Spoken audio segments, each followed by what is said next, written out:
लगने दो, कोई इशू नहीं है, पहले इसको करो। बैकलॉग के पीछे भागोगे तो मार्क्स तुमसे दूर भागेंगे, जो चल रहा है उसको पढ़ो, ठीक है। सो वेक्टर बेसिकली ये होता है, एक सेंस देता है हमें कितनी क्वांटिटी से किस जगह जाना है, डिस्प्लेसमेंट के टर्म्स में अगर हम बात करें, ठीक है। सो अगर हम एक कोऑर्डिनेट एक्सिस बनाते हैं, जस्ट फॉर एग्जांपल, आज तुम्हें वेक्टर अच्छे से समझा के ही हम भेजेंगे, टेंशन ना लो। सो अगर मैं बात करूं इस पॉइंट ए का जो कोऑर्डिनेट एक्सिस पे रिलेशन है या फिर जो पोजीशन है उसे कैलकुलेट करने के लिए हम वेक्टर्स का यूज करते हैं। आपको मालूम होगा हम इसके कोऑर्डिनेट्स लिख सकते हैं जस्ट लाइक 4,5, लेट से ये 4,5 है ए के कोऑर्डिनेट्स, ठीक है। सो अगर हम अपने ओरिजिनल पॉइंट से पॉइंट ओ जहां पे मैं इस समय हूं, अगर इस पोजीशन पे जाना चाहता हूं, मैं इस पोजीशन पे जाना चाहता हूं तो इस डायरेक्शन में जाऊंगा। ये चीज समझ में आ रही है? इस डायरेक्शन में जाऊंगा। सो इस डायरेक्शन में जाने से पॉइंट ओ से मैं पॉइंट ए पे पहुंच जाऊंगा। सो इसको मैं कह सकता हूं कि भाई मैं ओ से गया ए पे पहुंचा, और ओ से ए मैंने इस तरीके से डिनोट किया। ये बात क्लियर है भाई सबको? गुलाम भाई शाबाश, शायरी हो रही यार। ये चीज क्लियर है भाई सबको? पहले बताओ कि जिस पॉइंट से हम निकलते हैं उसको हम इनिशियल पॉइंट कहते हैं, जिस पॉइंट पे हम पहुंचते हैं उसको फाइनल पॉइंट कहते हैं। मैंने बोला था एकदम एबीसी बेसिक से बताऊंगा, तो ये है पूरा बेसिक से। जिस पॉइंट से निकलते हैं इनिशियल पॉइंट, जिस पॉइंट पे पहुंचते हैं फाइनल पॉइंट। ये चीज समझ में आया?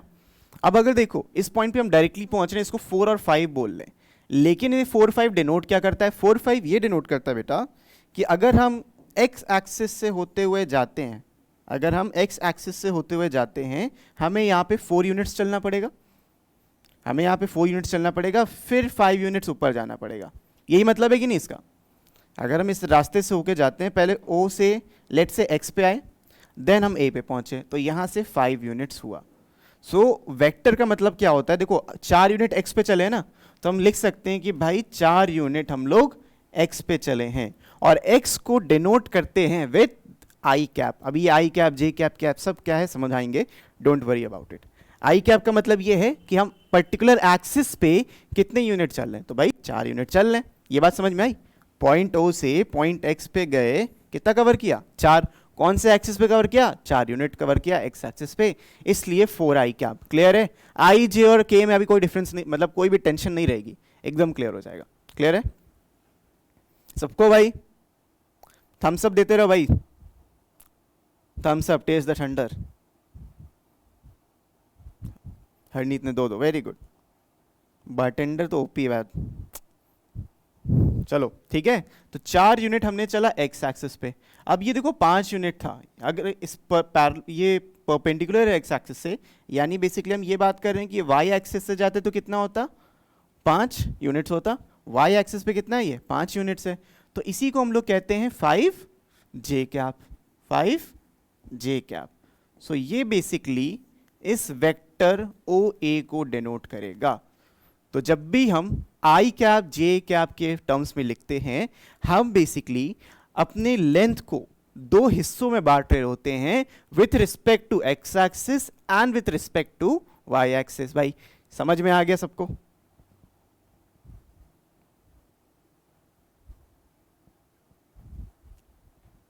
देखो भाई बढ़िया से समझ में आ रहा है कि नहीं? अच्छा, अब मुझे एक चीज बताओ बच्चों, बहुत सिंपल सी चीज बताऊंगा। ये जो OA है, ये जो OA है, इसका डिस्टेंस कितना होगा? भाई हम स्केल रख के नाप सकते हैं, बिल्कुल नाप सकते हैं, लेकिन अगर ये देखो ये 90 डिग्री है, ये 90 डिग्री एंगल है, ये 5 यूनिट था, ये 4 यूनिट था कि नहीं था? सो ये क्या आ जाएगा? इसका स्क्वायर जो होगा हमारा OA square, this will be equal to OX square plus XA square. यही होगा बच्चों? सही बात है, यही होगा। सो OX स्क्वायर आपका 4 स्क्वायर हो गया, और ये आपका 5 का स्क्वायर हो गया, तो 25 और 16 41 होता है। तो हम ये कह सकते हैं ये जो OA का डिस्टेंस है या फिर इसका जो मैग्नीट्यूड है वो स्क्वायर रूट ऑफ 41 यूनिट्स है। हम यूनिट्स क्यों लिखते हैं? Because it can be A centimetre, it can be kilometre, it can be miles, it can be light years, what ever you want. अब तुम्हें जितना चलना है, ठीक है। तो एकदम बेसिक से तुमको मैंने बताया कि कंपोनेंट्स का मतलब क्या होता है 2D में। ये 2 डायमेंशन है। अगर इसमें एक एक्सिस और निकाल देंगे, अगर हम इसमें एक एक्सिस और डाल दें तो वहां पे के कैप का कंसेप्ट आता है। ये भाई तीन तीन क्यों लिख रहे हैं सब लोग? अच्छा पाइथागोरस थ्योरम लगा रहे भाई, ये हाइपोटेन्यूज है, ये हाइपोटेन्यूज है बेटा। तीन तीन क्यों लिख रहे हो तुम लोग? मैथ्स भी भूल गए? ठीक है। सो जो डिस्टेंस होता है, इसकी जो लेंथ होती है, इसी को हम मैग्नीट्यूड कहते हैं ऑफ वेक्टर्स। तो बेसिक टर्मिनोलॉजी समझ में आई। आई कैप क्या है? एक्स एक्सिस के अलोंग हमने कितना मूव किया उसकी टिप पे पहुंचने के लिए, और जे कैप क्या है? वाई एक्सिस पे कितना मूव किया उसकी टिप पे पहुंचने के लिए। क्लियर है भाई? आज बच्चे बढ़ गए, 64 हुए। बहुत ज़्यादा नहीं। क्लियर है ना? चलो बढ़िया, आज सबको समझ में आ रहा है, थोड़ा बहुत एकदम बेसिक से समझा रहे हैं होता क्या है। ठीक है, ये चीज़ सबको क्लियर है? अब चलो यही चीज़ अगर हम करें, इसको मैं हटा देता हूँ ये अभी के लिए। अगर यही चीज़ हम लोग नेगेटिव वाई एक्सिस में करते, लेट से हमारा जो वेक्टर है अब इस पॉइंट को पॉइंट कर रहा है, तो इसके जो कोऑर्डिनेट्स है, लेट से दिस इज 4,3 -3, क्योंकि नीचे साइड है नेगेटिव वाई पे। सो भाई अब इसका जो वेक्टर फॉर्म बनेगा क्या बनेगा? 4 आई कैप और -3 जे कैप। तो माइनस साइन जो कंपोनेंट में आता है वो बस ये बताता है कि positive side of that axis है या negative side of that axis है। क्लियर है भाई ये भी सबको? ऑफ कोर्स आई कैप जो होगा हमेशा एक्स एक्सिस का यूनिट डिनोट करेगा, it's a unit vector along the x axis. अब यूनिट वेक्टर क्या अभी सब समझाएंगे, डोंट वरी अबाउट इट। ठीक है, जे क्या बस डिनोट कर रहे हैं भाई, आई है टोपी लगा दो, तुम्हें तो टोपी भी मत लगाना, तुम्हें तो एमसीक्यू करने, कोई टेंशन वाली बात नहीं है। ठीक है बच्चों? मॉड ओ ए कैसे बेटा? मॉड का मतलब यहां पे होता है magnitude, it's a way of representing, it's a way of representing. ठीक है, वो नेगेटिव पॉजिटिव का सीन नहीं है, वो it's a way of representing. And obviously हम डिस्टेंस कैलकुलेट कर रहे हैं तो डिस्टेंस हमेशा पॉजिटिव ही आएगा, ये समझ सकते हो। ओके, एग्जैक्टली, वेरी गुड प्रज्ञा। तो जिसका मैग्नीट्यूड 1 होता है वो यूनिट वेक्टर होता है। ठीक है, सो आई होप ये बेसिक सी चीज अगर क्लियर है तो थोड़ा 3D की ओर दौड़ते हैं अब हम लोग। ठीक है, बढ़े 3D की ओर। बेटा स्क्वायर रूट ऑफ 41 कैसा है भाई? 4 का स्क्वायर 16, 5 का स्क्वायर 25। अगर मेरी मैथ सही है तो 41 ही आता है, और वो स्क्वायर रूट में होगा क्योंकि इधर ओ ए स्क्वायर है ना, तो ओ ए निकालेंगे तो उसका स्क्वायर रूट आ जाएगा। Got it Harsh? Sign change होगा व्हेन एक्स एक्सिस, यस बेटा साइन चेंज। देखो ये चेंज नहीं होगा अगर आप इधर साइड जाओगे, कहीं से इधर चले गए, सो इसका तुम्हारा ये भी नेगेटिव होगा, वो भी नेगेटिव होगा। तो जैसे कोऑर्डिनेट एक्सिस में वर्क करते हो, जहां पे एक्स पॉजिटिव होता है वहां पे आई कैप पॉजिटिव रहेगा, जहां पे जे पॉजिटिव होता है वहां जे कैप पॉजिटिव रहेगा। सेक्शन सी के चैप्टर भी हैं CU8 के पोर्शन में? नहीं है, गेस नहीं है, नहीं है ना? CUT में सेक्शन सी के चैप्टर नहीं है ना? LPP है बस सेक्शन सी का, और कुछ नहीं है। हर्ष तुम एरो ना लगाओ, तुम्हारा कुछ नहीं जाता, MCQ करना है यार। एरो सिंबल लगाना कंपलसरी नहीं है, बस ये डिनोट करता है हमारा फाइनल पॉइंट क्या है और हम किस डायरेक्शन में ट्रैवल कर रहे हैं। ठीक है,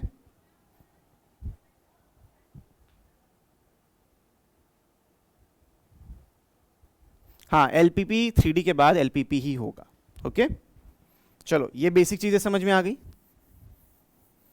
अब अगर इसी चीज को हम 3D में रिप्रेजेंट करें, मतलब कुछ इस तरीके से, अब इसके आपके पास 3 एक्सिस होते हैं, this is your X axis, this is your Y axis, and एक इस तरीके से एक्सिस होता है, ये जेड एक्सिस कहलाता है। और ये जो तीनों होते हैं आपस में म्यूचुअली परपेंडिकुलर होते हैं, मतलब आपस में इनके बीच का जो एंगल होता है वो 90 डिग्री होता है। ये बेसिकली है क्या? Let's say I have pens, okay fine, ये चीज़ करने में बड़ी मजा आती है। देखो ये आपका जो ब्लैक पेन है ये वाला, ये आपका जा रहा है बेटा, ये आपका एक्स एक्सिस है, ये आपका वाई एक्सिस है। तो जो देखो एक्स एक्सिस इधर है, वाई एक्सिस इधर है, तो जेड एक्सिस कुछ इस तरीके से होगा। ठीक है, तो आपस में देखो सब म्यूचुअली परपेंडिकुलर होते हैं, सबके बीच 90 डिग्री का एंगल होता है। सो इसको ऐसे बनाना थोड़ा सा पॉसिबल नहीं है, जेड एक्सिस इस तरीके से लाई करेगा। ठीक है, तो आपस में 90 डिग्री पे इंक्लाइंड होते हैं, ये चीज़ आप समझ लो। हाँ अरे आपको सेक्शन बी अटेम्प्ट करना होगा because section C applied mathematics है। है ना? सेक्शन सी अप्लाइड मैथमेटिक्स से, क्यों sir? Section C applied mathematics है CUT के पेपर में। हाँ, सेक्शन बी करना है आपको, अप्लाइड मैथमेटिक्स नहीं करना। B2 अप्लाइड है, B1 आपका कोर मैथ्स है जो आप पढ़ रहे हो अभी यहाँ पर। तो देखो ये होता है आपका x, y and z axis. So अगर हम यहाँ पे एक वेक्टर लटका दे कुछ इस तरीके से, समझो अगर मेरा कोई वेक्टर है इस तरीके से यहाँ पे लटका हुआ है जो इस तरीके से 3D प्लेन में, तो 3D ज्योमेट्री का ये फायदा होता है कि कहीं भी आप उसको कैलकुलेट कर सकते हो। सो लेट्स से हमने इस तरीके से एक वेक्टर लटका दिया ये, ठीक है, let's call it as P। सो अब x एक्सिस पे जितना ये ट्रैवल करेगा, आई कैन से ये x i कैप है, जितना y एक्सिस पे जा रहा है ये उतना y j कैप है, और जितना इसने z एक्सिस पे ऑक्यूपाई किया होगा वो z k कैप होगा। तो जो ये आपका OP वेक्टर होगा इसको हम इस तरीके से डिनोट कर सकते हैं x i cap plus y j cap plus z k cap, और इसके कोऑर्डिनेट्स क्या होंगे आपके? Coordinates will be x, y and z। सो इन्हीं को उठा के बस हमें i, j और k लगाना होता है एंड अपना आंसर आ जाता है भाई। क्लियर है? z कैसे? z बेटा ऐसे कि 3 एक्सिस हो जाते हैं 3D में, इसलिए z आता है। ठीक है, जैसे x y करते आ रहे हो 2D में, वैसे अगर 3D लिख रहे हो तो x y और z एक्सिस आपका वहां पे आ जाता है। ठीक है हर्ष, कोई दिक्कत?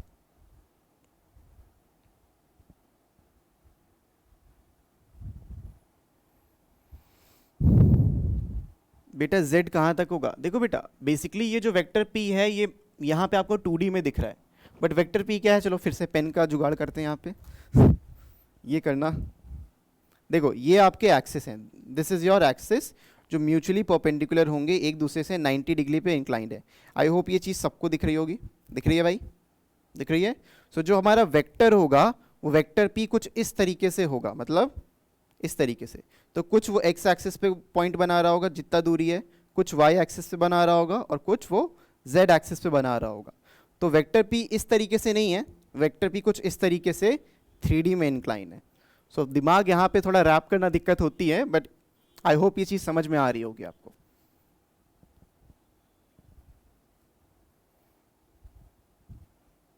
आर्यन भाई, thank you for the compliment, but छोड़ो कुछ नहीं बोलेंगे, बाद में बोलते फिर। ठीक है, ओके।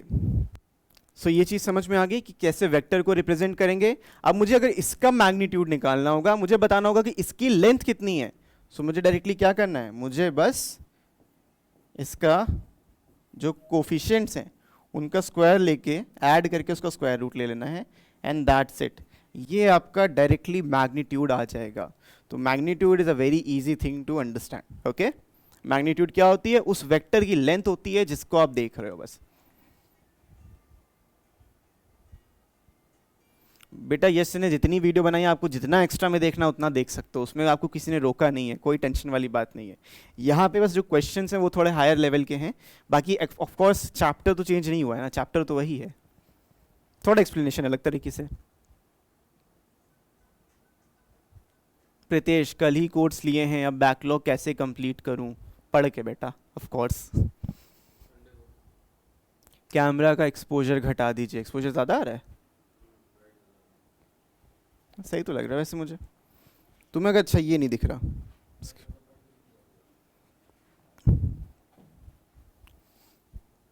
गुलाम क्लियर है, लेट्स प्रोसीड। दिख रहा है सर? क्लियर है, क्लियर है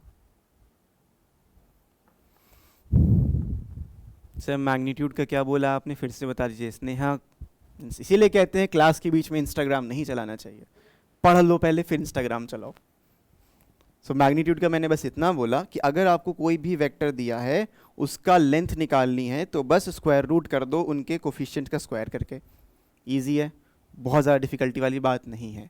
अब देखो इसमें मैं अब डायरेक्टली यहाँ पे आता हूँ और यहाँ से चीज़ें समझाना शुरू करता हूँ।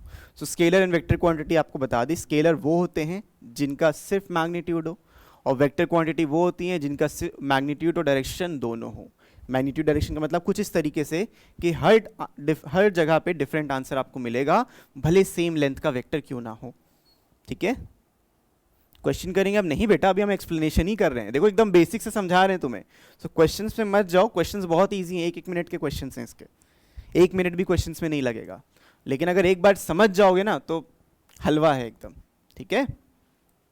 सो देखो मैंने जो यहाँ पे ओपी वेक्टर लिखा है, इसको मैं बोल सकता हूँ ये ए वेक्टर है, दैट इज ऑल्सो फाइन। मैं इसको एक सिंगल नाम दे सकता हूँ, दिस इज वेक्टर ए, तो मुझे बार बार ओपी ओपी नहीं लिखना पड़ेगा, मैं बोलूंगा कि ये ओ ए वेक्टर है खाली। ओके इसको मैं इस तरीके से शॉर्ट में भी लिख सकता हूं। मानस एक बार डायरेक्शन फिर से बता दे। तो डायरेक्शन बेटा बेसिकली वो होता है कि इस पॉइंट से, चलो इसमें भी पोजीशन वेक्टर समझते हैं, तब डायरेक्शन का कंसेप्ट और क्लियर हो जाएगा। तो इसमें तो काफ़ी सारी चीज़ें दी नहीं गई हैं अभी। So position vector, what is position vector? This is very important concept, position vector. So अगर आपने गलती से 12th में कभी खोल दिया होगा बुक में वेक्टर का चैप्टर, सो तुमने ये देखा होगा पोजीशन वेक्टर कुछ एग्जिस्ट करता है। सो पोजीशन वेक्टर एक्चुअली में होता क्या है? वही होता है जो आप अभी सीख चुके हो, वही होता है जो आप अभी सीख चुके हो। तो भाई लखनऊ में कौन कौन रहता है जल्दी से बता दो, कौन कौन लखनऊ में रहता है? कैलकाटा, मी बहुत सारे लोग हैं, बारटेंडर जी कैलकाटा से हैं, शाश्वत लखनऊ, हर्षवर्धन लखनऊ, मतलब most of you are from Lucknow only, right?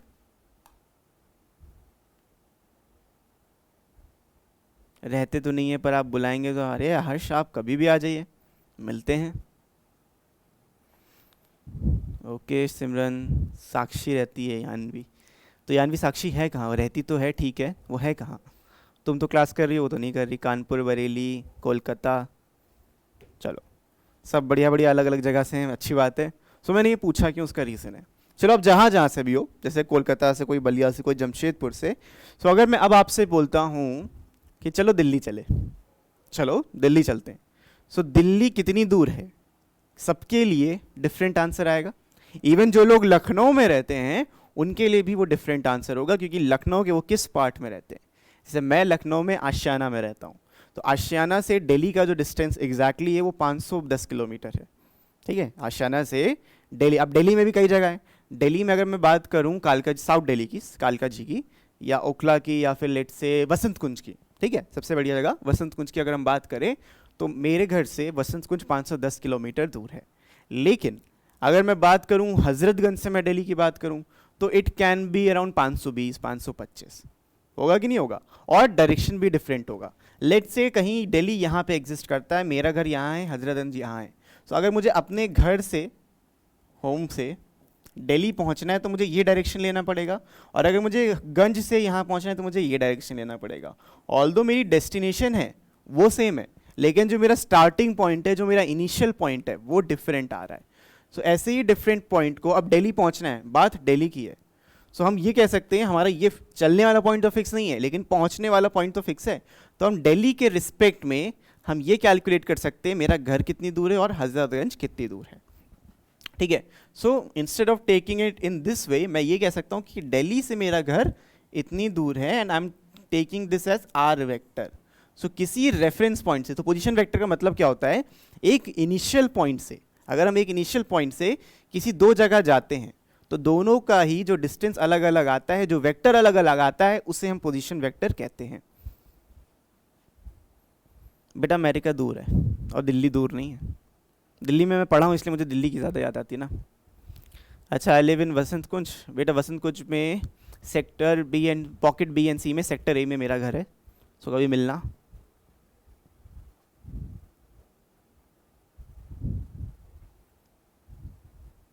Distance को हम वेक्टर नहीं बोलते हैं, distance is an example of vector, displacement is an example of vector, not exactly the vector. So यहाँ पे जैसे हमने लिखा है कि भाई स्केलर क्वांटिटीज क्या होती हैं, वेक्टर क्वांटिटीज क्या होती हैं, तो भाई जो क्वांटिटी का सिर्फ मैग्नीट्यूड हो और डायरेक्शन ना हो वो स्केलर क्वांटिटी है। Just example length, distance, speed and time, तो ये सब आपकी स्केलर क्वांटिटी हैं, ठीक है।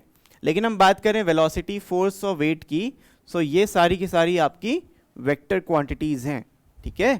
वेक्टर क्वांटिटीज मतलब एक पर्टिकुलर डायरेक्शन में वो चीज बिलोंग करती है।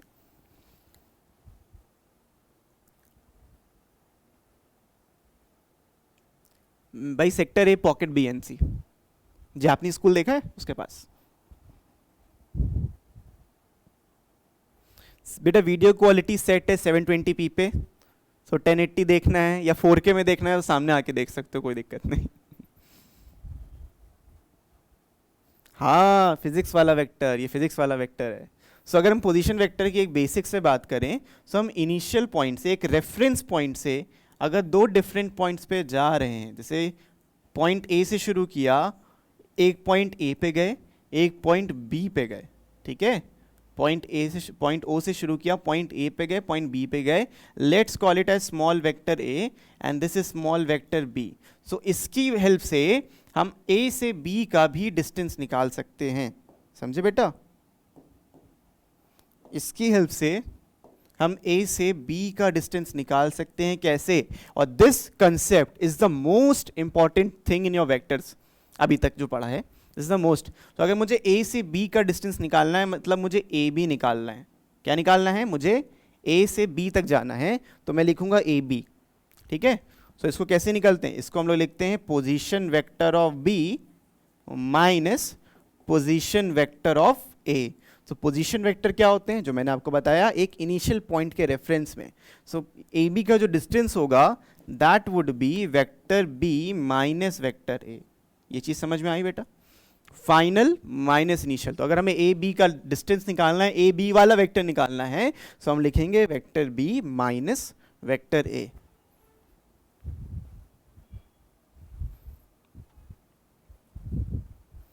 क्लियर है बच्चों ये वाला चीज?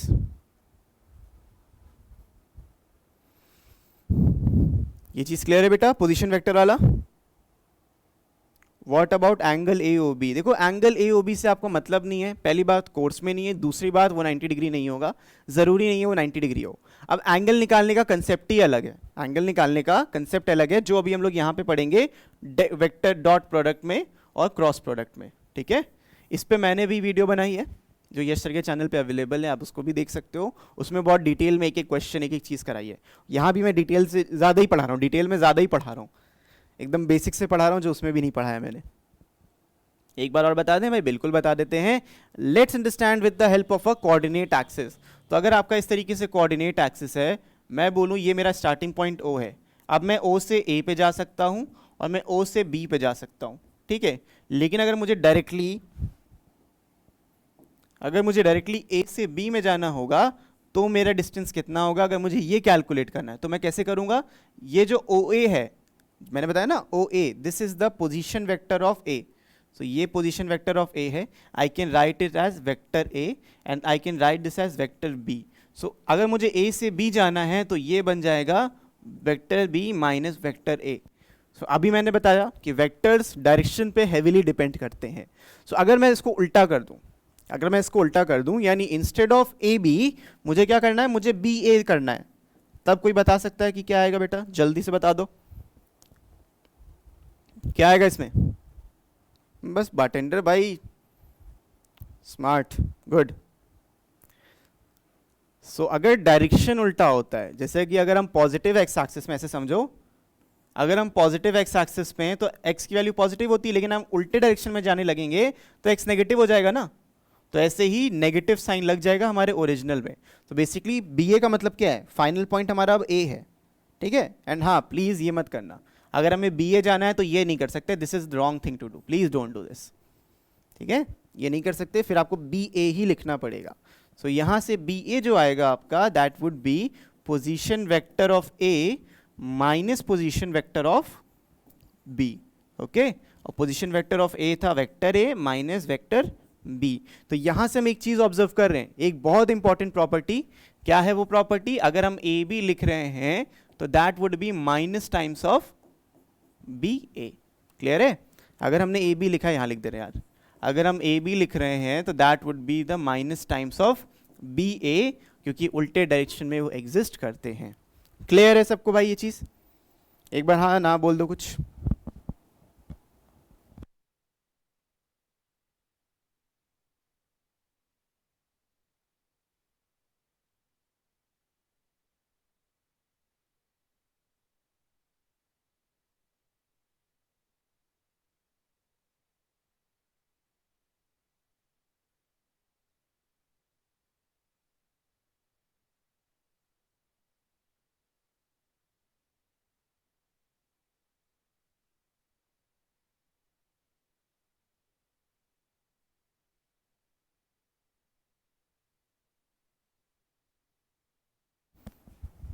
शाबाश। चलो भाई, क्रिस्टल क्लियर। हाँ जी चंगा। सो भाई मेरी एक्सप्लेनेशन समझ में आ रही है? बताओ, कोई शिकायत, कोई गिला, कोई शिकवा हमसे? नहीं है ना?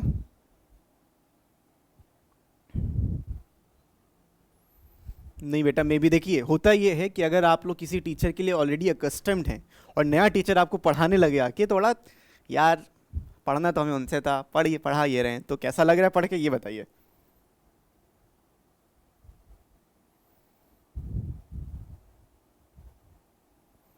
चलो भाई, तुम्हें समझ में आना चाहिए, that's all that matters. Okay, so position vector वाला ये कंसेप्ट आई होप आपको अच्छे से क्लियर हो गया होगा।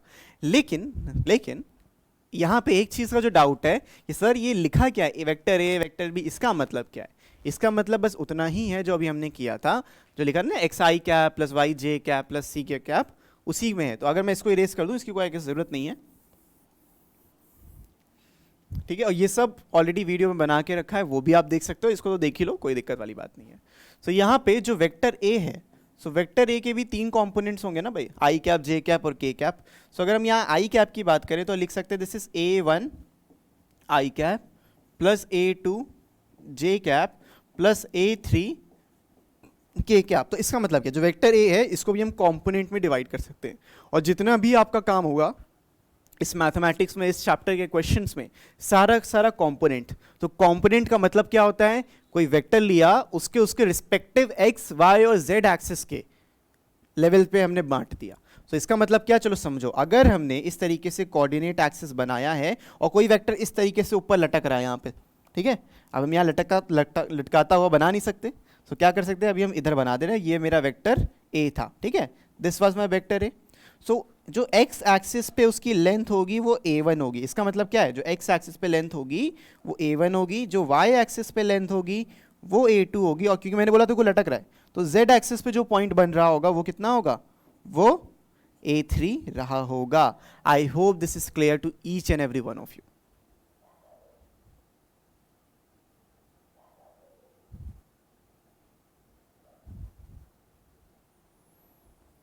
ठीक है, यशवर्धन आप कहना क्या चाहते हैं?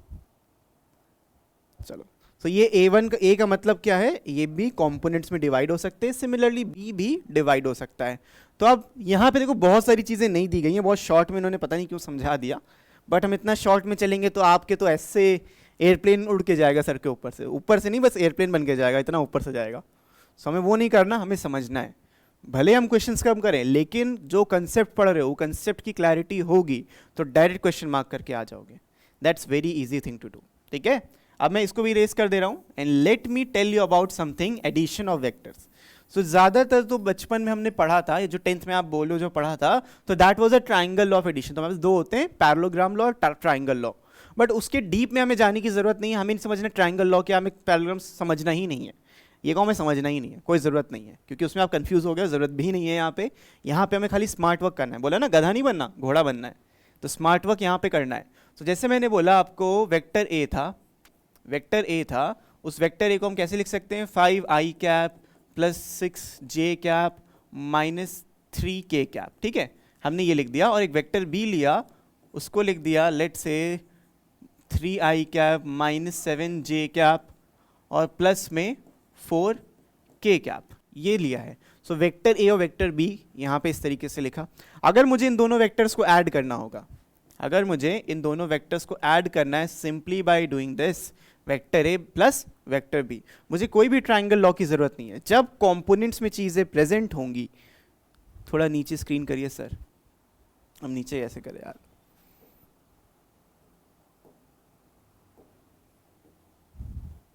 हो गई नीचे, चलेगा इतना। सो देखो, a प्लस बी जो करेंगे वो आएगा कैसे, जो आई कैप वाला है उसको आई में ऐड कर दो, मतलब आई कैप वाली जो वैल्यू है उसको ऐड कर दो। तो 5 प्लस 3 कितना हो गया बेटा, 8, तो 8 आई कैप, जे वाली वैल्यू जे के साथ ऐड होगी, तो 6 माइनस 7 -1 जे कैप, ठीक है, -1 जे कैप हो गया। आप डायरेक्टली इस तरीके से लिख सकते हो। यहाँ पे भी +4 है -3 है, हम ऐड कर रहे हैं, तो प्लस में के कैप। सो किया क्या, आई वाला आई के साथ ऐड किया, जे वाला जे के साथ ऐड किया, के वाला के साथ ऐड किया।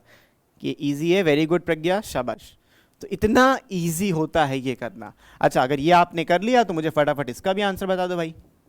What is vector A minus vector B, जल्दी से बता दो इसका आंसर। प्रज्ञा सही था आपका।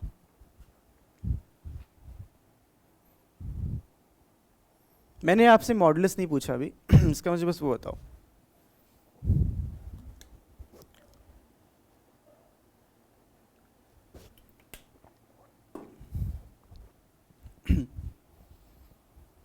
To I cap plus 13 J cap minus 7 K cap. J cap term 7 है बेटा, दिस इज 7।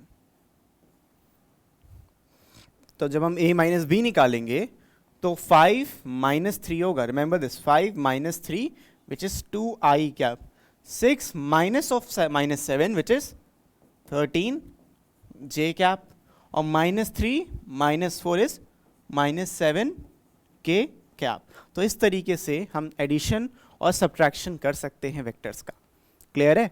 मल्टीप्लिकेशन के दो तरीके होते हैं, वो दो तरीके देखो यहाँ दिए हैं, स्केलर प्रोडक्ट और वेक्टर प्रोडक्ट। अभी इसके बारे में डिस्कस करेंगे, लेकिन अभी पहले ये सब चीज़ें समझो, बहुत इंपॉर्टेंट है। सो अब बेटा अगर मुझे इसका मैग्नीट्यूड निकालना है, ए और बी का तो आप निकाल सकते हो इंडिविजुअली। ए और बी कैसे निकालोगे? अगर हम बोलेंगे भाई वेक्टर ए का मैग्नीट्यूड निकालो, आप क्या करोगे, स्क्वायर रूट लोगे और सबके कोफिशिएंट्स को ऐड कर दोगे, सिमिलरली बी का। लेकिन अगर ए प्लस बी का बोला जाए तब भी आपको सेम काम करना है। तो वेक्टर ए उठा लो, वेक्टर बी उठा लो और इनको ऐड करना है।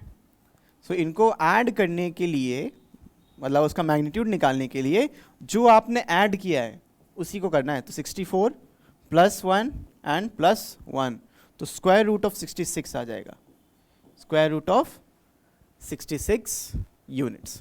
क्लियर है? 64 कैसे? बिकॉज 8 का स्क्वायर इज 64, माइनस 1 का स्क्वायर इज 1, और 1 का स्क्वायर तो 1 होता है, साथ में ऐड कर दिया तो रूट 66 हो गया। वेरी गुड हरनीत, प्रज्ञा, शाबाश, सही आंसर निकाला आपने।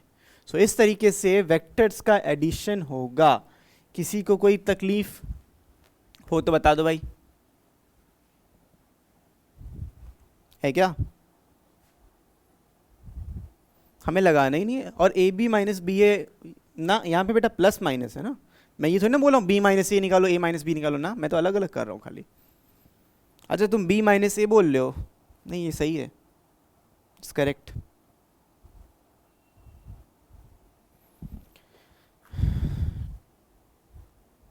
तकलीफ तो ज़िंदगी में बहुत है, बट इधर नहीं है। किधर है? आई और जे का वैल्यू दिया होगा बेटा, आई जे के का वैल्यू 1 होता है। यहाँ पे जब देखो हम मॉडुलस करते हैं तो आई जे के गायब हो जाता है, उसको आपको सोचना नहीं है। उसके साथ जो कोफिशिएंट्स लगे होते हैं, जैसे यहाँ पे 8 है, यहाँ पे 1 है और यहाँ पे भी 1 है, नंबर नहीं लिखा यानी 1 है। तो जो कोफिशिएंट्स लगे होते हैं उनका आपको स्क्वायर रूट करना है इन मैग्नीट्यूड। वरना अगर वेक्टर फॉर्म में लिखने को बोला जाएगा तो वेक्टर फॉर्म में आपको इसको एज इट इज ही लिखना है। ठीक है बेटा? रूट 66 कैसे आया बिल्कुल समझा देते हैं। चलो उसको ना समझा के हम ये अलग कर लेते हैं इसको, तो ये चलो हो गया। लेट्स डू दिस, वेक्टर ए निकालते हैं। इसका अगर हमें मैग्नीट्यूड निकालना हो तो कैसे निकालेंगे भाई? सेम काम ही होता है।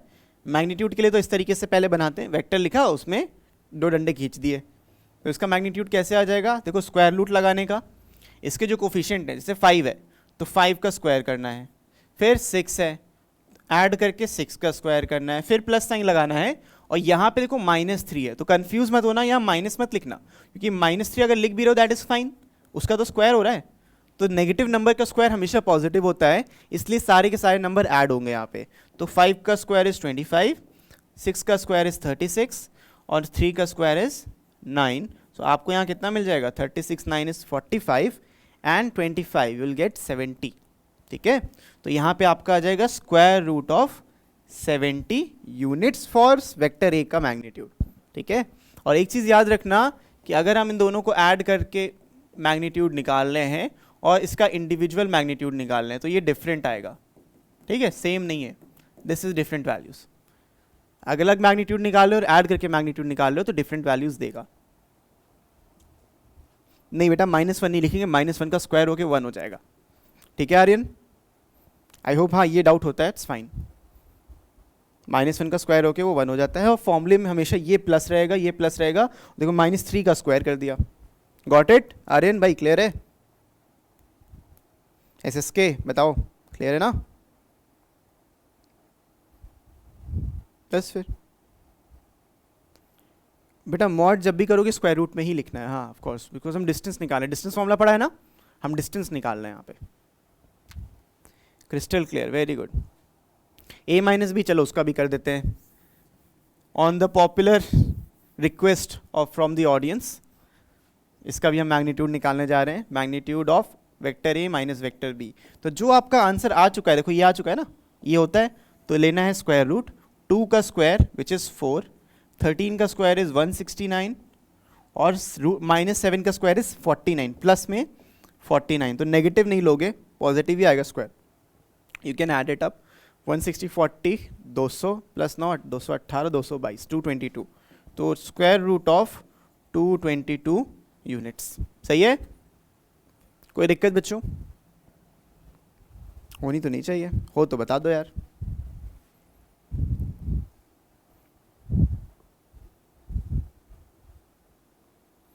बेटा गाना, हमें गाना नहीं आता। I can code very well but गाना नहीं आता।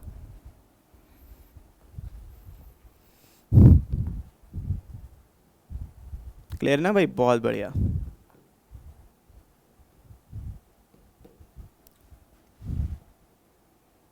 भाई कोडिंग खुद से सीखा, यूट्यूब से, W3 स्कूल से, बहुत सारे फ्री अवेलेबल ऑप्शन है तुम्हारे पास, कहीं से भी सीख सकते हो।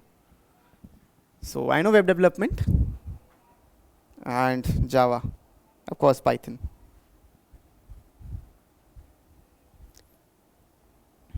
Python is the easiest language by the way.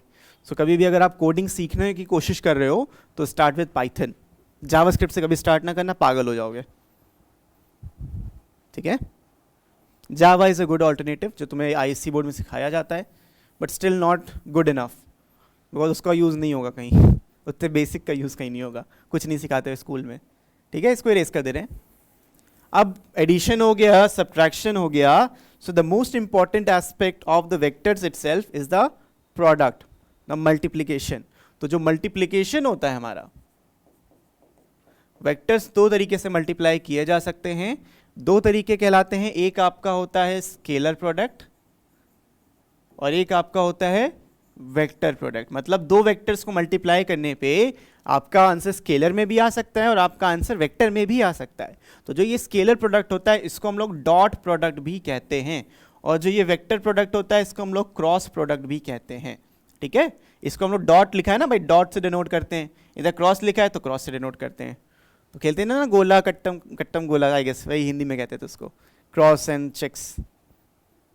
I started with C++, that's a good language to interact with machines, मतलब बहुत अच्छी लैंग्वेज है मशीन लर्निंग के लिए। नहीं बेटा मैं स्कूल में नहीं पढ़ाता, इतना मेरे पास टाइम नहीं फालतू।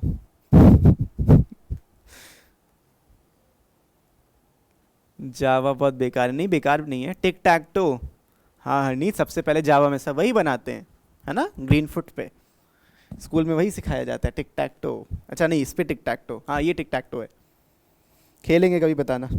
चलो ये चीज़ हो गई, दो तरीके से मल्टीप्लिकेशन होती है, एक कहलाता है स्केलर प्रोडक्ट, एक कहलाता है हमारा वेक्टर प्रोडक्ट। अब बात करते हैं स्केलर प्रोडक्ट की, होता क्या है और किस तरीके से आपको सॉल्व करना है विद सम एग्जांपल्स। अभी हम लोग शुरू करते हैं। ओके, मल्टीप्लिकेशन समझ में आ गया, दो तरीके से होता है, पहली चीज़ ये। दूसरी चीज़ स्केलर प्रोडक्ट क्या होता है।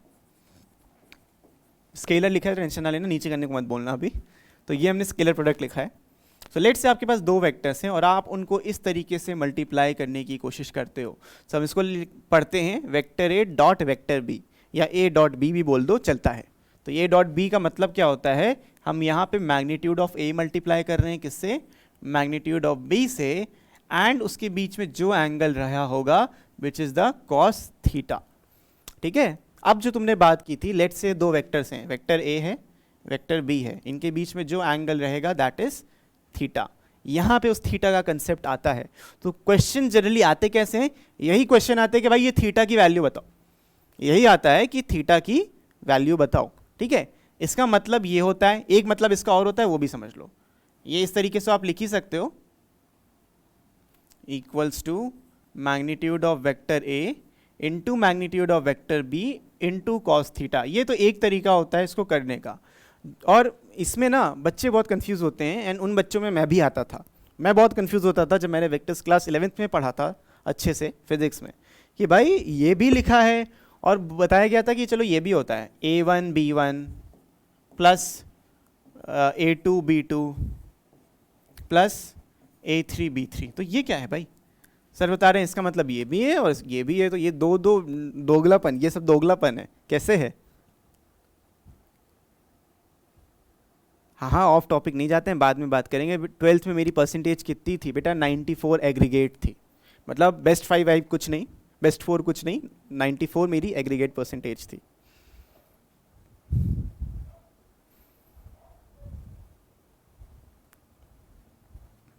हाँ स्कूल में बेटा, स्कूल में। Sir please repeat.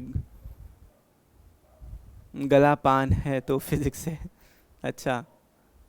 Oh my God, topper भाई, टॉपर कुछ नहीं होता, डोंट वरी। इससे अब उस टॉपर की वो नहीं रह गई है, मतलब वैल्यू नहीं रह गई। पहले क्या होता था, वही मार्क्स आपको दिल्ली यूनिवर्सिटी में जाने को देते थे। आपके पास बहुत अच्छा चांस है, बहुत अच्छा, कि आपके बोर्ड के मार्क्स आपको डिफाइन नहीं कर रहे हैं, आपकी मेहनत यहाँ पे कर रही है। सो यहाँ मेहनत कर लो, बोर्ड से कोई मतलब ही नहीं रह गया अब तो। बस एक एलिजिबिलिटी क्राइटेरिया, भैया 60% के ऊपर है, हाँ अच्छा कॉलेज मिल जाएगा। समझ रहे हो? पहले भाई डीयू में परसेंटेज कट ऑफ जो जाती थी वो 99 100% जाती थी भाई।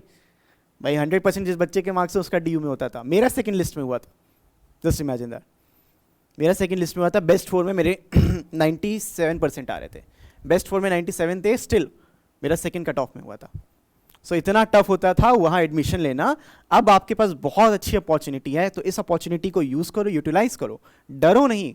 डरोगे तो जो डर गया वो घर गया। बेटा इंटरव्यू में परसेंट पूछेगा जरूर, but it doesn't define you now.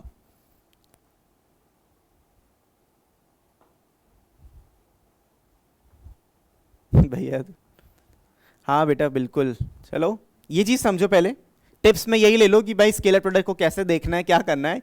सबसे अच्छा टिप तुम्हारे लिए यही होगा, क्योंकि ये आपको नंबर दिलाएगा और अच्छे खासे नंबर दिलाएगा। So what do we mean by these two discrepancies? दो चीजें कैसे हो सकती हैं, या तो ए डॉट बी का मतलब ऊपर वाला होगा या तो नीचे वाला होगा। व्हाट इफ आई से ये दोनों आपस में बराबर है, मतलब ये जो चीज है वो इस चीज के बराबर है, एंड ये पूरा ए डॉट बी के, मतलब तीनों ही मतलब एग्जिस्ट करते हैं उस चीज के। How? Let me give you an very good example regarding this. Okay, so कभी कभी क्या होता था कि आपको वेक्टर ए का मैग्नीट्यूड दिया होता था, मतलब कि क्वेश्चन में अगर आपको दो वेक्टर इस तरीके से दिए हैं, this is vector, let's say vector A है और वेक्टर बी है, दिस इज वेक्टर बी, और आपको यहाँ पे थीटा दिया हुआ है। सो आप डायरेक्टली यहाँ से मैग्नीट्यूड ऑफ ए, मतलब दिया होता था क्वेश्चन में ही कि मैग्नीट्यूड ऑफ बी दिया है, मैग्नीट्यूड ऑफ ए दिया है, अब आपको ए डॉट बी बताना है, तो आप इस फॉर्मूले का यूज करोगे। लेकिन कभी कभी क्या होता है कि आपको थीटा निकालने को बोला जाता है, कभी कभी क्या, ज्यादातर थीटा निकालने को ही बोला जाएगा, और जब जब थीटा निकालने को बोला जाएगा तो आपको इस चीज को इस चीज के इक्वल रखना है। ठीक है, ये दोनों भाई डॉट प्रोडक्ट हैं, ऊपर वाली चीज को नीचे वाली चीज के इक्वल रखना है। सो भाई यहाँ पे जब आप इक्वल रखोगे, इसका मतलब क्या, ये चीज समझो बहुत अच्छे से। आपके पास जो वेक्टर ए था वो इस तरीके से लिखा हुआ ना, a1 i cap plus b1 j cap plus, sorry b क्यों आ रहा है, ए रहा होगा, तो a1 i cap plus a2 j cap plus a3 k cap, मतलब वेक्टर a के तीन कंपोनेंट्स थे। x एक्सिस पे a1 था, y एक्सिस पे a2 था और z एक्सिस पे a3 था। ऐसे ही भाई b वेक्टर के भी कंपोनेंट्स रहे होंगे, b1 i cap plus b2 j cap plus b3 और यहाँ पे k कैप आ जाएगा। तो ये दो कंपोनेंट्स आपको यहाँ पे वेक्टर्स के मिल रहे हैं। सो डॉट प्रोडक्ट का मतलब ही होता है कि इनको आपस में मल्टीप्लाई कर दो। मतलब अगर हम निकाल लें vector a dot vector b, तो i वाला i के साथ मल्टीप्लाई हो रहा है। देख रहे हो मैंने जो फॉर्मूला लिखा है, जो i वाला वेक्टर है यहाँ पे वो i वाले वेक्टर से ही मल्टीप्लाई हो रहा है। सो दिस इज a1 b1, यहाँ से a2 b2, यहाँ से a3 एंड b3। तो i वाला i के साथ, j वाला j के साथ और k वाला k के साथ मल्टीप्लाई होगा, तब आपको ये चीज मिलेगी। कितनी बार लिस्ट निकलता है बेटा? मेरे टाइम पे 7 लिस्ट निकली थी। वो कॉलेज टू कॉलेज डिपेंड करता है। कुछ कॉलेज 3 लिस्ट में ही बंद हो जाते हैं, कुछ कॉलेज 10-15 लिस्ट भी निकालते हैं जिनका एडमिशन नहीं होता। तो अच्छे कॉलेजेस बंद हो जाते हैं। मेरा 5वीं लिस्ट पे बंद हो गया था बेटा। मेरा था ANDC, आचार्य नारेंद्र देव कॉलेज, साउथ कैंपस।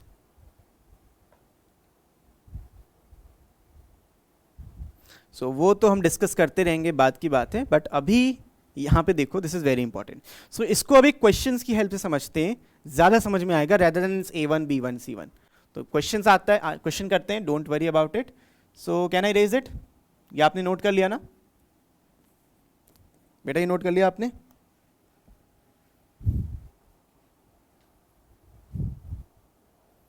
बेटा मैं साइंस बैकग्राउंड से था, SRCC में कोई मतलब नहीं था मेरा जाना।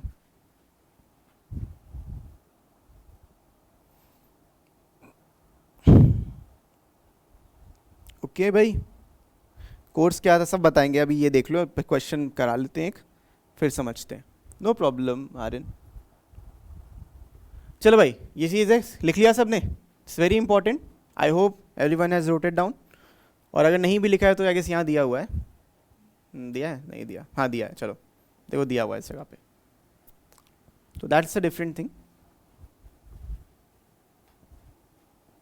चलो ये हटाते हैं और एक क्वेश्चन करते हैं एग्जाम्पल के तौर पे। लेट वेक्टर ए, नीचे लिखते हैं थोड़ा, नहीं तुम्हें फिर नहीं दिखेगा। Let this vector A is equals to 3i cap plus 4j cap minus 5k cap, और एक वेक्टर बी है 2i cap minus j cap और प्लस 8k कैप। ये आपको वेक्टर दिया है, और the angle between both the vectors, दो तरीके से क्वेश्चन करा रहा हूं। The angle and theta is let's say π/6 radian. अब मुझे आप बताओ कि इसका जो डॉट प्रोडक्ट होगा vector A dot vector B, ये कितना होगा? ये वेक्टर ए इन डॉट वेक्टर बी कितना होगा? और आपको सब मैंने इंफॉर्मेशन दे दी है जो यूज करनी है।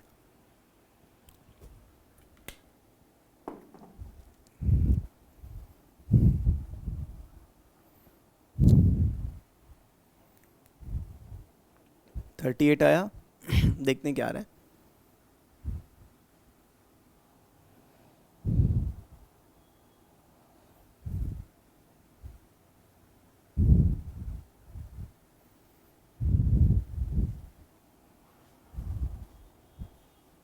ये मैंने रैंडम नंबर लिया है, अभी आप इसको हटा भी दोगे तो कोई दिक्कत नहीं है। Vector A dot vector B आप डायरेक्टली इसी से निकाल सकते हो।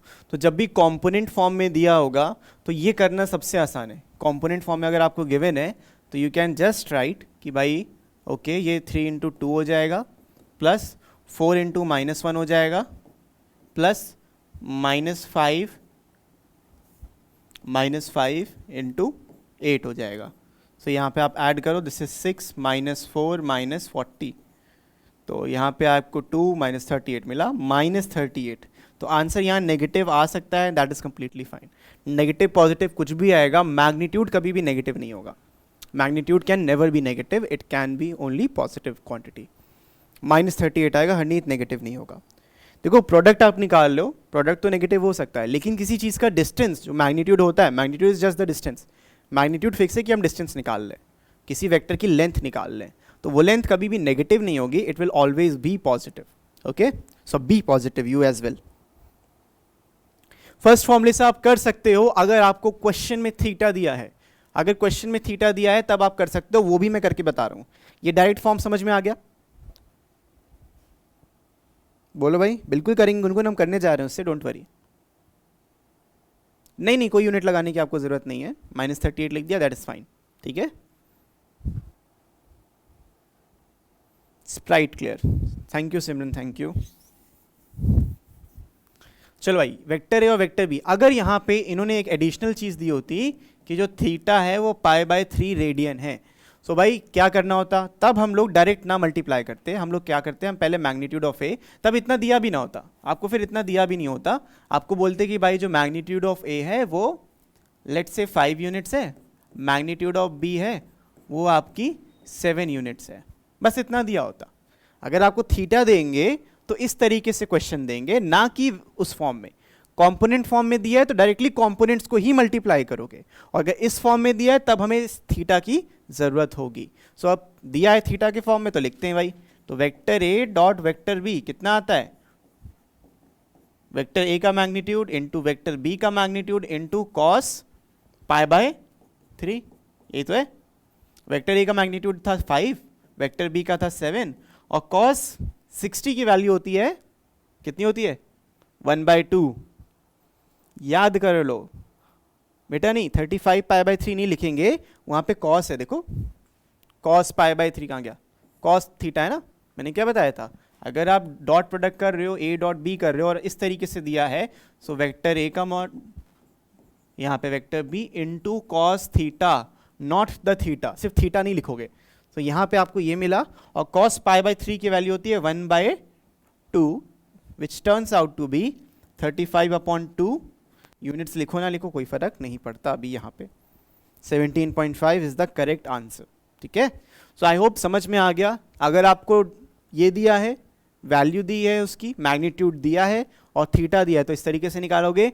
अगर कंपोनेंट दिया है तो कंपोनेंट्स को आपस में मल्टीप्लाई करो, वो बेस्ट तरीका होता है, उसमें मैग्नीट्यूड निकालने मत बैठना, वो बेवकूफ़ी होती है। Got it everyone? I hope ये भाई सबको क्लियर है, इसमें कोई भी दिक्कत वाली बात नहीं होगी, ठीक है। बताओ भाई, समझ में आया? चलो, इसमें एक चीज और होती है, बहुत इंपॉर्टेंट है, उस चीज को भी समझ लो। मतलब ये तो हमने समझ लिया कि अगर मैग्नीट्यूड दिया है, एंगल दिया है, तो कैसे डॉट प्रोडक्ट निकालना है, लेकिन क्वेश्चन ये इतना इजी नहीं आएगा। क्वेश्चन में आपको बोला जाएगा भाई एंगल बताओ, उसके बीच का, दो वेक्टर्स के बीच का एंगल बताओ डॉट प्रोडक्ट से। तो कैसे आएगा देखो, अगर आपको वेक्टर ए गिवन था, let's say 3i cap minus J cap plus 4k cap, मैं बस रैंडम नंबर्स ले रहा हूँ अभी, और वेक्टर बी गिवन है let's say 6k cap minus J cap. अब क्या होगा यहाँ पे, आई तो है ही नहीं, दैट इज कंप्लीटली फाइन, अभी देखना क्या होगा, ठीक है। सो अगर मुझे वेक्टर ए का मैग्नीट्यूड निकालना हो तो मैं निकाल सकता हूँ भाई, इंडिविजुअल वेक्टर्स का मैग्नीट्यूड निकालना आता है ना। क्या करेंगे, स्क्वायर रूट ऑफ, और जो कोफिशिएंट्स है विच इज 3 का स्क्वायर प्लस -1 का स्क्वायर, मैं पूरा लिख दे रहा हूँ इसीलिए, और प्लस 4 का स्क्वायर, तो 3 स्क्वायर इज 9 प्लस 16 प्लस 1, तो स्क्वायर रूट ऑफ 26 आ गया, this is square root of 26। ऐसे वेक्टर बी का निकाल लोगे तो वेक्टर बी कितना आ जाएगा, square root of 6 square plus 1 square, तो 37 आ जाएगा। समझ में आ गया मैंने कैसे यूनिट्स निकाले? आई नहीं है कोई बात नहीं, हम बाकी पे वर्क करेंगे। आई नहीं होने का मतलब क्या है, ये खाली वाई और जेड एक्सिस के बीच में लाई कर रहा है, आई एक्सिस बिलोंग ही नहीं करता इसके लिए। मतलब समझो भाई, नहीं होने का मतलब भी समझो कि एक्स एक्सिस पे कोई भी उसका यूनिट नहीं जा रहा। Okay, so this is vector A vector B आ गया। अब हमें क्या करना था, हमें थीटा निकालना है, तो थीटा के लिए हम पहले ए डॉट बी निकालते हैं। अभी मैंने आपको बताया था कि ए डॉट बी निकालना is a very easy thing. अगर आपके पास कॉम्पोनेंट्स दिए हैं तो मैंने बताया था आई वाला आई के साथ मल्टीप्लाई होगा, यहाँ पे तो आई है ही नहीं, यहाँ पर आई है ही नहीं, यानी कि मतलब क्या है, 0 टाइम्स आई कैप, कुछ इस तरीके से लिख सकते हैं। आई ना होने का मतलब क्या है, 0 टाइम्स आई कैप, तो 3 इंटू 0 इज 0। समझ में आया? आई को मल्टीप्लाई किया तो 0 आया, प्लस करेंगे -1 इंटू -1 +1 आ गया, और 4 इंटू 6, देखो के वाला के से मल्टीप्लाई करो, किसी भी ऑर्डर में लिखा हो तुम्हें मल्टीप्लाई के वाला के वाले के साथ ही करना है। तो 4 इंटू 6 इज कितना होता है, 24। कितना आ गया ये, 25। तो ए डॉट बी ये आ गया। अब हमें बेसिक फॉर्मूला तो पता ही है ना, vector A dot vector B का फॉर्मूला क्या होता है, वेक्टर ए का मॉडुलस मतलब कि मैग्नीट्यूड, वेक्टर बी का मैग्नीट्यूड इंटू कॉस थीटा। अब अगर मुझे कॉस थीटा निकालना होगा तो मैं कर सकता हूँ this thing divided by that thing. तो इसमें आया था 25 डिवाइडेड बाय √26 √27 और √37, ये कॉस थीटा की वैल्यू आ गई। तो थीटा कितना आ जाएगा, cos inverse of that value. तो मैंने रैंडम नंबर्स लिए थे इसलिए एक एग्जैक्ट एंगल तुम्हें नहीं मिल रहा, बट हम क्वेश्चन में अभी करेंगे तो उसमें π/3 π/6 में ही आंसर आएगा, ठीक है। ए में क्या वैल्यू लिखें बेटा, ए में लिखें 3i cap minus J cap plus 4k cap. Okay, so I hope ये भाई सबको अच्छे से अब क्लियर हो गया होगा, क्रिस्टल क्लियर एकदम हो गया।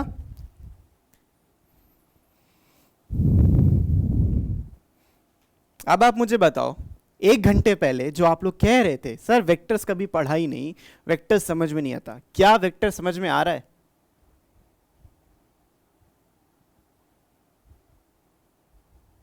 आ रहा है ना?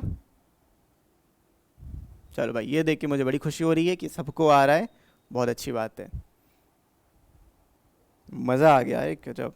बस यही मेरा सुबह 6 बजे उठना सफल कर देता है। मुझे उठना बहुत बहुत बुरा लगता है इतनी जल्दी,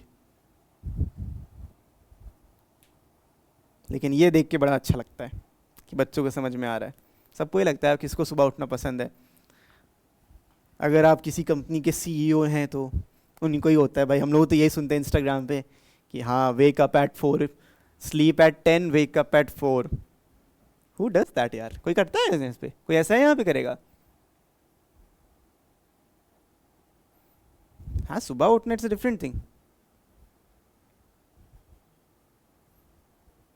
कोई बात नहीं, अगर आप फॉर्मूले भूल गए।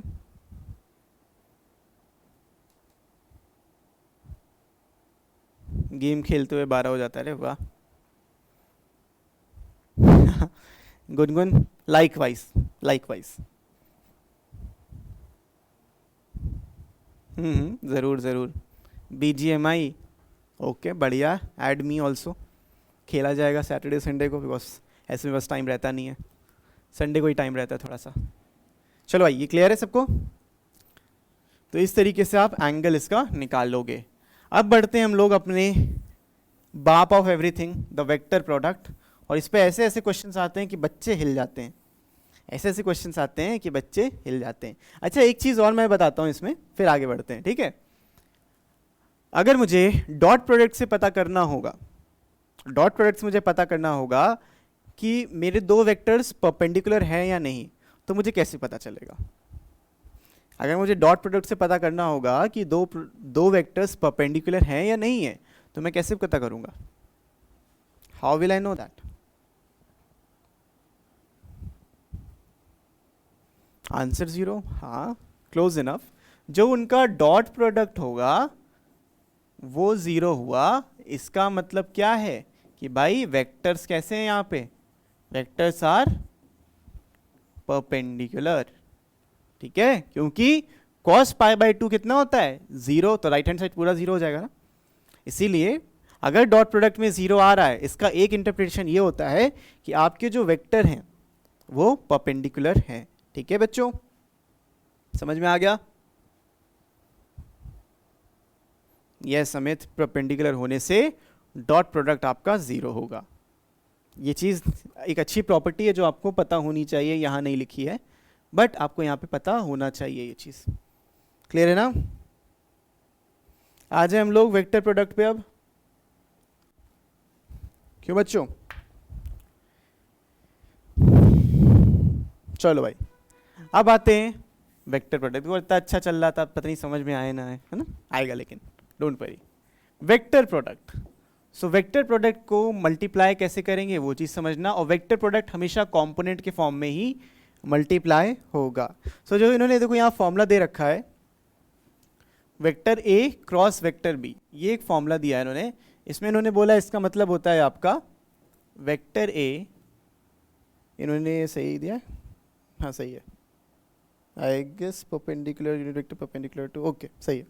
तो यहाँ पे जो आ रहा है वो आ रहा है vector A into vector B, इधर आता है आपका साइन थीटा, और यहाँ पे एक एक्स्ट्रा आता है एन कैप।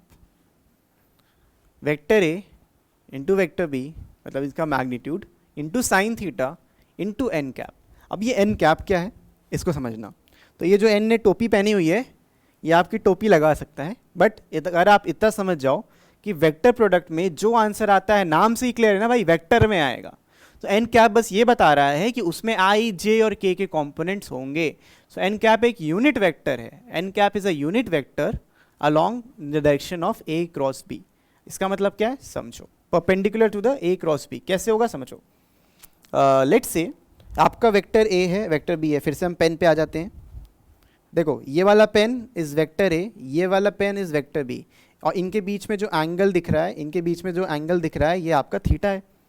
सो अगर मैं इसमें ए क्रॉस बी निकालूंगा, इसका मैं वेक्टर प्रोडक्ट निकालूंगा, तो होगा क्या, होगा ये कि प्रोडक्ट तो आएगा ही इसी तरीके से साइन थीटा से। अब वो एन कैप क्या है वो समझो, एन कैप एक यूनिट वेक्टर है, मतलब इसका जो ब्लैक वाला पेन मैं यहाँ लिखा रहा हूँ, ये लिखा रहा हूँ, तो ये जो यूनिट वेक्टर है इसका मैग्नीट्यूड 1 है, पहली चीज़ ये, और ये इस डायरेक्शन में आ रहा है perpendicular to both the vectors, ठीक है, perpendicular to both the vectors. तो ये N cap is just the unit vector, इसको अभी हम और ध्यान से समझते हैं, तो डोंट वरी अबाउट इट, आपको इसको यूज़ भी नहीं करना होगा इतना, you don't have to use this formula, नहीं करना होगा आपको, जो फॉर्मूला यूज़ करना होगा वो ये वाला करना होगा, दिस थिंग।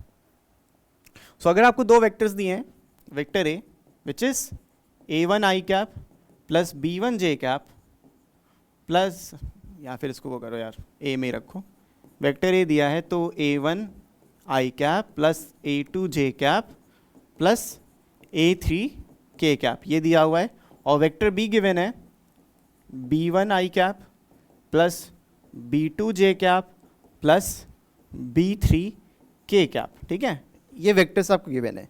सो अगर मुझे यहाँ पे a क्रॉस b निकालना है वेक्टर्स में, सो यहाँ पे मुझे अब डिटर्मिनेंट्स का यूज़ करना पड़ेगा, और डिटर्मिनेंट्स कैसे आएंगे समझो, जो पहली रो होगी डिटर्मिनेंट्स की वो i cap j cap and k cap होगी, ठीक है, जो पहली रो होगी वो i cap j cap and k cap होगी।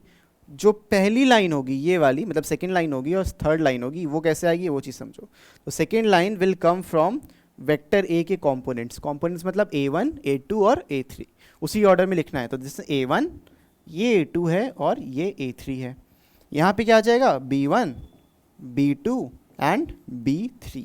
तो ये प्रॉपर आपको बस फॉलो करना है, इससे आपका डायरेक्टली क्रॉस प्रोडक्ट आएगा, इसको आपको यूज़ नहीं करना, इसका कुछ खास यूज़ नहीं है, इसका बस ये यूज़ होगा कि एन कैप निकालना है, वो एन कैप हम क्वेश्चंस में करेंगे डायरेक्टली, यहाँ पे अपना दिमाग नहीं खराब करना आप लोगों को, डोंट वरी अबाउट इट, बस यहाँ पे ये देखो कि कैसे एन कैप निकलेगा, ओके।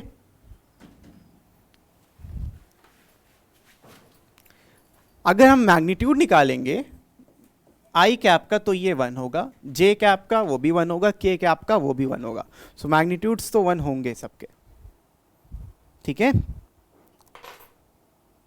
क्वेश्चन करते, डोंट वरी, देखो यहाँ इस पे नहीं छोड़ेंगे तुमको, फॉर्मुलेस पे क्वेश्चन करके बताते हैं। तो ये चीज़ अगर आपको क्लियर है समझ लो, पहली लाइन है आई कैप जे कैप के कैप, दूसरी लाइन है इस वाले वेक्टर की, तीसरी लाइन है इस वाले वेक्टर की। सो अगर मैं यहाँ पे बी क्रॉस ए कर दूंगा, सो अब ये पहली लाइन किसकी बन जाएगी, बी वाले कोफिशिएंट्स की, और तीसरी लाइन बन जाएगी ए वाले कोफिशिएंट्स की। सो अभी मुझे ए क्रॉस बी निकालना है, तो इस तरीके से आप निकाल सकते हो। क्लियर है बच्चों?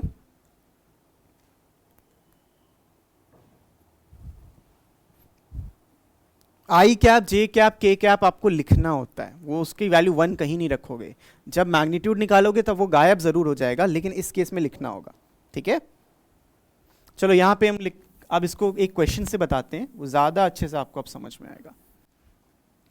सो let's take a vector A as 4i cap minus 3j cap plus 5k cap, ठीक है, और एक वेक्टर बी ले लेते हैं, let's say 6i cap minus j cap minus k cap. Just for example ये हमने दो वेक्टर्स यहाँ पे लिए हैं, और मुझे इनका क्रॉस प्रोडक्ट निकालना है, which is a cross b निकालना है। तो जैसा मैंने बताया, जो मेरी पहली लाइन होगी इस डिटर्मिनेंट की, वो i कैप j कैप और k कैप होगी। जो दूसरी लाइन होगी वो a के कोफिशिएंट्स होंगे, मतलब a के कॉम्पोनेंट्स होंगे। तो 4 माइनस 3 एंड 5 साइन के साथ आपको यहाँ पे उनके कोफिशिएंट्स लेने हैं, उनके कंपोनेंट्स लेने हैं, ठीक है। यहाँ पे 6 माइनस 1 एंड माइनस 1। सो इस तरीके से आपको ये कंपोनेंट्स मिल गए। अब सिर्फ जो जैसे डिटरमिनेंट एक्सपैंड करते हो वैसे ही आपको एक्सपैंड करना है, नथिंग एल्स। तो जब आप इसको एक्सपैंड करोगे, सो R1 के अलॉन्ग एक्सपैंड करते हैं, सो आपको देखो यहाँ मिलेगा आई कैप, R1 के अलॉन्ग एक्सपैंड करोगे तो आई कैप मिलेगा, दिस मल्टीप्लाई करोगे तो यहाँ पे 3 मिला, माइनस दिस इसका मल्टीप्लीकेशन, तो माइनस माइनस बन जाएगा प्लस 5, ठीक है। इसका कैसे होता था, माइनस लगाते थे ना सेकेंड टर्म में, माइनस जे कैप आ जाएगा, एंड अंदर आएगा 4 into minus 1 is minus 4 and 6 into 5 is 30 and minus 30 आ जाएगा। ऐसे ही के साथ करेंगे, प्लस के कैप। सो k में क्या आएगा, 4 into minus one is again -4 and 6 into -3 is -18, तो यहाँ पे +18 आ जाएगा. You just have to open this. तो आप ओपन करके क्या निकालोगे इसका आंसर, 8 i कैप -4 -30 -34 होता है और बाहर भी माइनस है तो +34 j कैप, और यहाँ पे +18 -4 -14 होता है -14 k कैप. तो ये आपका जो आंसर आया है, this is the vector product A cross B. Clear है बेटा? इस तरीके से आपका आएगा. तो स्केलर प्रोडक्ट में हमने देखा एक नंबर हमें आंसर में मिल रहा था, और वेक्टर प्रोडक्ट में हम ये देख रहे हैं कि हमें वेक्टर आंसर में मिल रहा है. तो नाम से क्लियर है ना कि प्रोडक्ट कर रहे तो क्या आ रहा है. 14 के कैप कैसे आया बेटा, यहां पे देखो 18 था तो -4 + 18, अच्छा सॉरी प्लस होगा, माय बैड, 14 आएगा. ठीक है, हाँ हाँ कर दिया. कोई दिक्कत यहाँ पे, 8 i cap +34 j cap +14 k cap. Aryan बेटा रिकॉर्डेड देख लेना, 9:20 हो रहा है, सर आके बैठे हैं फिजिक्स वाले. ठीक है, एक बार इसको रिकॉर्डेड देख लेना. बाकी हम कल क्वेश्चंस करेंगे तो इसको दोबारा से रिपीट करेंगे. और एक दो प्रॉपर्टीज़ बची हैं, जैसे पैरेललोग्राम का जो होता है डायगोनल से अगर हम निकालेंगे तो एरिया कैसे आएगा. तो जो हमारा ये यूज़ होता है cross product is basically to calculate the area of parallelogram as well as triangles. तो यहाँ पे हम एरिया कैलकुलेशन के लिए करते हैं. कैसे करेंगे ये सब हम कल क्वेश्चंस में डायरेक्टली देखते हैं. ओके, तो जैसे जैसे प्रॉपर्टी आती रहेंगी हम आपको बताते रहेंगे. अब इसका मॉड करेंगे नहीं आयुष, मॉड करने की आपको कोई ज़रूरत नहीं है. यही आपका वेक्टर प्रोडक्ट का आंसर है, यही आपका वेक्टर प्रोडक्ट का आंसर अगर आपसे वेक्टर प्रोडक्ट पूछा गया है तो. ओके, नाम से है ना, देखो डॉट स्केलर प्रोडक्ट में आपको एक आंसर मिल रहा है, क्वांटिटी मिल रही है स्केलर, उसमें कोई डायरेक्शन नहीं है. लेकिन वेक्टर प्रोडक्ट तो आपको वेक्टर्स में ही आंसर मिलेगा. चलो Simran, thank you so much for the feedback. N cap क्या है हर्ष, बस वो इतना बता रहा है कि आंसर वेक्टर में आएगा. ये जो एन कैप हमने ओरिजिनल लिखा था कहाँ गया एन कैप, हाँ ये रहा. सो ये हमने जो एन कैप यहाँ देखो लिखा हुआ है और अपने फॉर्मूले में भी लिखा था. सो बस वो ये बता रहा था कि जो आंसर आएगा वो वेक्टर में आएगा, इतना अभी तुम समझो. बाकी एन कैप क्या है हम कल डिस्कस करते हैं, डोंट वरी अबाउट इट. चलो भाई, सुन के बहुत अच्छा लगा स्नेहा, मज़ा आ गई भाई, सबको मज़ा आ गई, मुझे मज़ा आ गई पढ़ा के यार आज. वेरी नाइस ऑडियंस, तुम लोगों को बहुत अच्छे से समझ में आया, बहुत अच्छा पढ़ा तुम लोगों ने. चलो thank you everyone, bye bye, meet you tomorrow. कल क्वेश्चंस करेंगे इसके. बेटा हैप्पी बर्थडे मेरा निकल गया 12 दिन पहले. चलो बाय बाय. अप्लाइड मैथ्स आपको नहीं करना, वो सीबीएसई बोर्ड में होता है अप्लाइड मैथ्स. तो जिन्होंने सीबीएसई में अप्लाइड मैथ्स लिया होगा वो सेक्शन को अटेम्प्ट करेंगे, तुम्हें नहीं करना, डोंट वरी अबाउट इट. तुम्हें सिर्फ कोर मैथ्स करना है, सेक्शन B1 करना है, A और B1, A करना है B1 करना है, दोनों करने. बाय बाय बेटा, बाय बाय.